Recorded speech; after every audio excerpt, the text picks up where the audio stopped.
Welcome to the Nutrigenomic Nation podcast with Brian Highfield, certified nutritionist, author, speaker, and founder of multiple successful companies in the health world. Brian is known for educating healthcare professionals and others on improving their health and their life through breakthroughs in nutrition, technology, and biochemistry. On the podcast, Brian interviews thought leaders in the world of nutrition and natural health. He and his guests share the secrets of a whole life natural approach to health and the life-altering results you can get by making easy changes to your diet and daily routine. Well, welcome to another episode of Nutrigenomic Nation, where we talk about different topics related to your genetic health. And so today we have a very special guest. We have Rob Vanbergen. Rob is a board-certified holistic health practitioner and a certified Hache Protocol Specialist. So welcome to the program, Rob. Thanks, Brian. I'm happy to be here. Excellent. Well, I want our audience to get to know you a little bit. So could you tell us a little bit about your background? I mean, what made you want to become a holistic health practitioner in the first place? Sure. So for me, it started with my own personal journey in pain, honestly. When I was young, I ended up getting a diagnosis of scoliosis. And for me, it was it destroyed me in my childhood, right? I couldn't do what I wanted to do. I couldn't be a kid and run around without being in pain. It was rough. And so it came down to me for a search through my family. My parents, both naturopathic doctors, and we tried everything to get me out of pain, right? From conventional medicine to traditional homeopathic, naturopathic, we tried everything. Anything I got was like a temporary fix, which, is great. But I found the fear of the pain's going to come back really pulled me down. They ended up going to Russia and they found a device there that was a microcurrent machine. And they were watching these people do these miracle treatments and they thought, we need this. So they brought it back to the UK where I lived at the time and they used it on me. And that was my first introduction to microcurrent. I felt really good, but I was like, oh, it's just going to be a temporary fix like everything else. But, to my surprise, it didn't come back. So as I kind of advanced into adulthood, I guess I kind of forgot my pain story, as we do, go away. And I ended up going to business school. And then I just started working in the business, doing the accounts and everything. And then I would see again patients coming through the door and leaving. And I wanted to treat them. So I was like, well, if I want to treat them, I need to go to school and learn how to be able to treat. So that's how I got started doing what I'm doing now. Awesome. Well, talk about this microcurrent technology. Exactly what is that and why isn't that being used more? Sure. So it's getting more notice now. We currently have clinical trials going on at Stanford University, Baylor School of Medicine, and we've had a lot done overseas as well.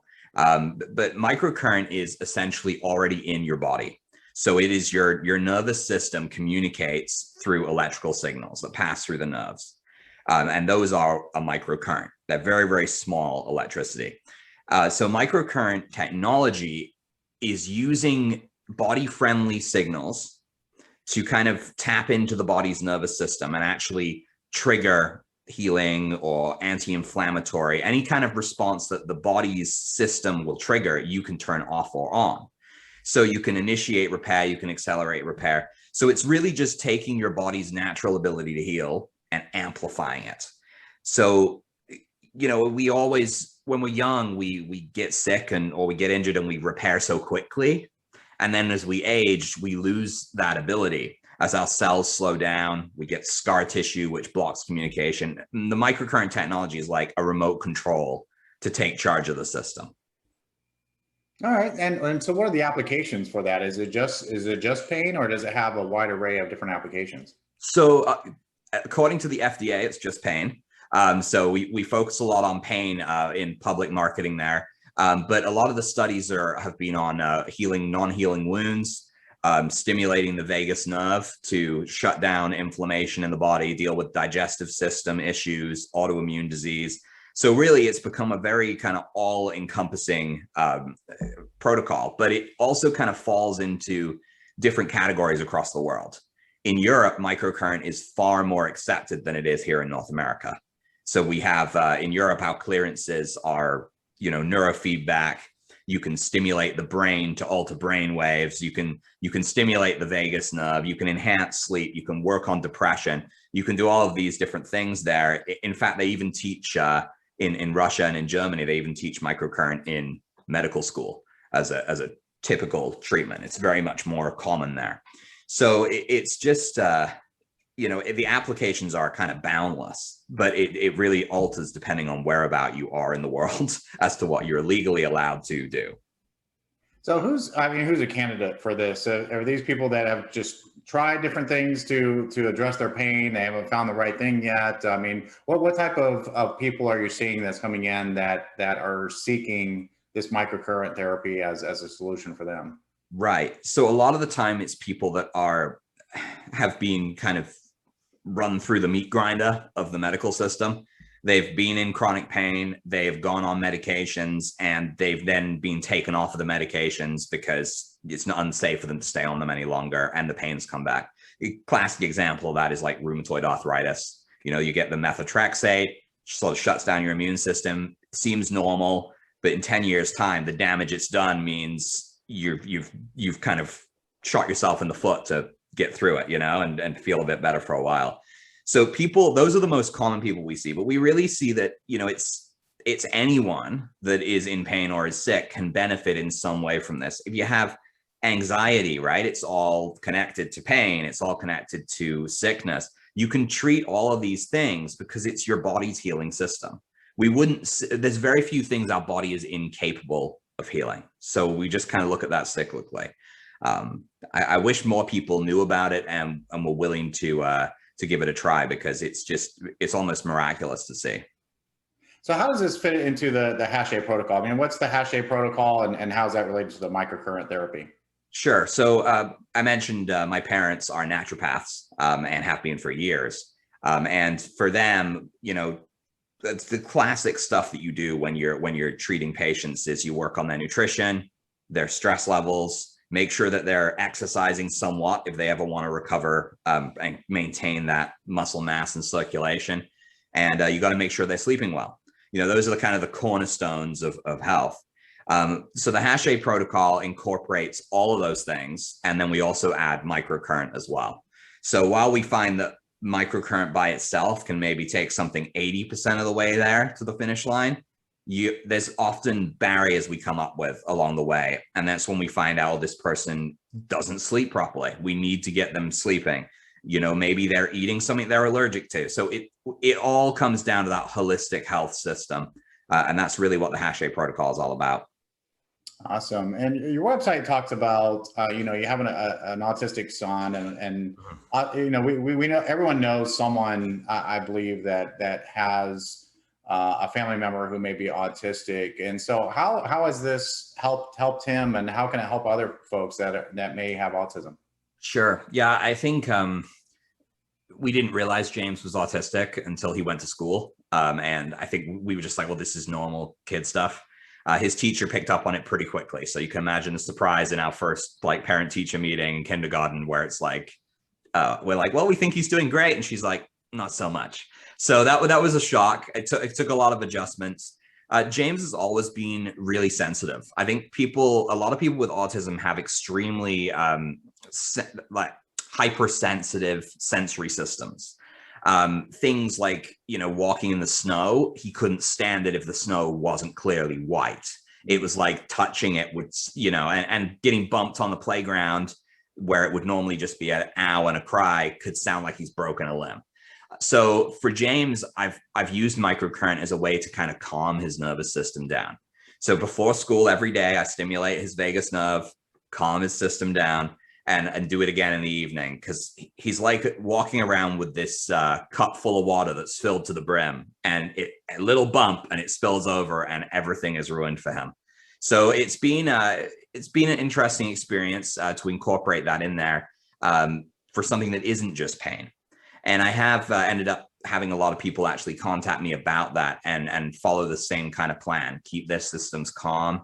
And it does really help to just make day-to-day stuff more enjoyable and livable for the child.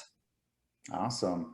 Let's talk like a broader sense of health and well-being a little bit. I mean, you have a lot of certifications, a lot of training, biofeedback, neurofeedback, hypnotherapy, homeopathy, aromatherapy. I mean, list goes on and on. So you're well educated in all these different areas.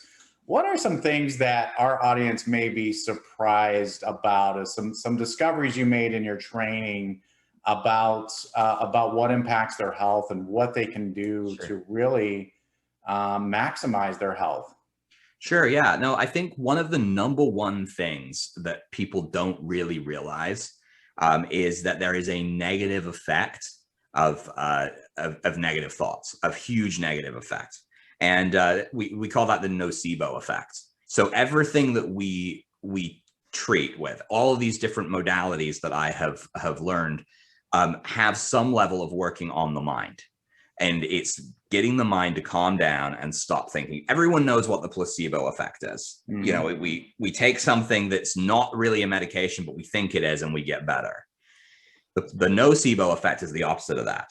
So we hear, for example, that something is going to do us wrong, and so we do ourselves wrong in that process. The mind's ability to heal is just incredible, but a lot of people they'll fill themselves with negative thoughts. And it's the same. I've seen it time and time again with people that get cancer diagnosis. They sit in that chair and the doctor says to them, sorry, like to tell you this, but you have cancer. And at that moment, their health plummets, because all of a sudden, all of the negative things they've associated with cancer come flooding forward. And they think, well, I'm dead. I'm going to die. What's the point? And it floods through them. And the people that I have worked with that have gotten out of a cancer diagnosis, that have reversed their cancer, are the people that go into it positively. And they think, okay, well, you know what? Mind over matter. I'm going to be good. This is going to be fine. I'm going to get through this. And it just works the same way with everything. This is why, as I say earlier, anxiety, stress has such a big impact on the body, because it's those negative thoughts, it's those fears that really manifest the problem. Yeah, and that's just amazing. I mean, it's really a mind over matter in a lot of those situations. And we've had guests on the show before talking about positive psychology and how that plays such a significant role in your health. What are some other things that you've come across that are just critical for people to really pay attention to? Is, you know, focus on their nutrition, on their mental health? I mean, what are some other areas that folks really need to be cognizant of on a day-to-day basis? I think, you know, number one for me is always nutrition. I don't think you can have a healthy body if your building blocks, so your building materials are bad quality or they're rotten. You know, I see so many people that are willing to do so many things, but they won't change the root of the issue. We can do so much for a person, but if they continue to eat something they know is bad for them, then it's going to continue to spiral them out of control. But I also think it's a mistake to assume that any one diet is the miracle cure diet. We work, you know, I'm often asked that question, oh, which diet should I go on? Should I go on AIP or, you know, any of those big diets that are really, really fad diets like keto? And I'm always looking at people and thinking, well, you got to do what we call the elimination diet, right? Eliminate one major thing from your diet for like 10 to 14 days and see if you notice a difference. Because a lot of the time you will, in that time, you'll figure out what it is. But if you just cut out a bunch of stuff, then you're never going to know what it was. And there's also things that you may not think are bad for you. My allergy is raw fruits and vegetables. And people are always like, wow, that's weird. You must be lying because you don't like to eat your veggies. But you know, that's not really the truth at all. Like, I actually will get like anaphylactic. I'll get bloated really badly. If they're cooked, I can eat them. So it's to do with the pollen on them. So I'm always like, please just pick the big ones, knock them out one at a time and see what makes a difference. Reduce the inflammatory response in your body and you will not have anywhere near as much disease. That's funny. I'm sure a lot of listeners are like, wow, raw fruits and vegetables. How do I sign up for that allergy? So yeah. Wow. Yeah, that's good. That's really, really good advice. Is there anything we haven't cover today that you really want our audience to know? I don't think there's so much. I touched on it briefly before, but I really want to put a focus on the vagus nerve. I think people will research vagus nerve stimulation or their vagus nerve, and they will know just from looking it up, that's me. I have a problem with my vagus nerve. So a lot of great books out there. The polyvagal theory is a very fascinating one, and for me, that's been my focus of my my PhD, which I'm super close to finishing. Just need more time. But the vagus nerve controls that complete full body inflammatory response. And if you can control your vagus nerve, then you can control that inflammatory response. So ultimately, I just went through all this stuff about diet. If you can flip that switch and turn off the inflammatory response, it doesn't matter as much what you do.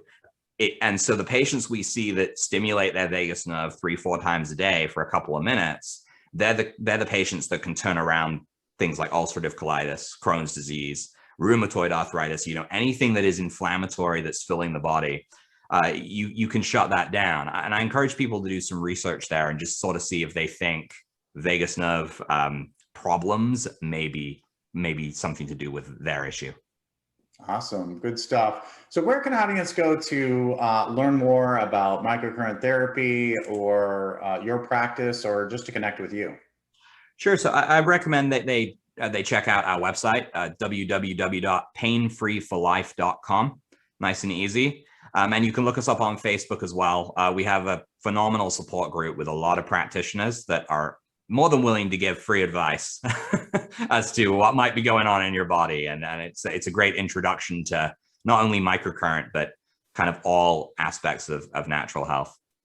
Awesome. Well, great. Well, it's been a pleasure talking with you today. We've been talking about microcurrent therapy, pain relief, the Hache Protocol, and we learned a new word, the nocebo effect. So I really like that. That's really cool. So our guest has been Rob Vanbergen. He is a board certified holistic health practitioner and a certified Hache Protocol Specialist. And so we hope you enjoyed today's discussion. And please join us next time where we'll talk about another topic related to your genetic health. So thank you so much, Rob, for being with us today. Thanks for having me, Brian. This show has been produced by Market Domination, LLC. To discover how you can have your own show completely done for you and turn it into a real published book and become the authority in your marketplace, go to www.marketdominationllc.com/podcast offer.